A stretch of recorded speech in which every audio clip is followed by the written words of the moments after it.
Are you a trusted veteran? Do you want to sell blocks without having to do anything much? Well then, because this tutorial is just for you.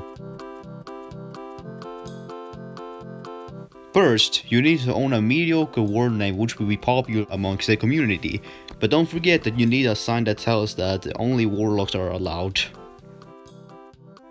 Now, for one vending machine, you need one guest book, one donation box, and one display case. The display case will show what block is on the sale and how many is on stock. This will keep the track on the buyer.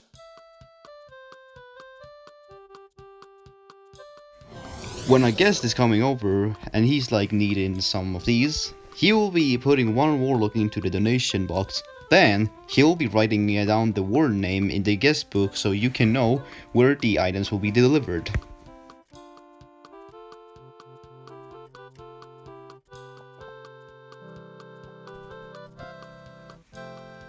Once that's done, come back the other day and see the amount of warlock he donated, which will show how many he wants to buy per stock.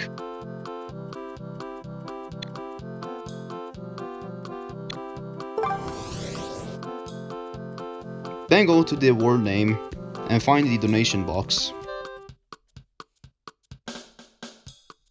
Give back the amount of blocks he purchased.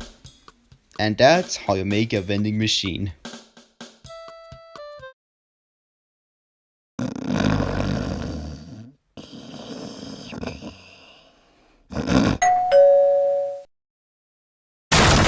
Jake, everybody is using this method taking advantage to scam. You need to add vending machines to prevent this from happening. No! But Jake, it's a real problem.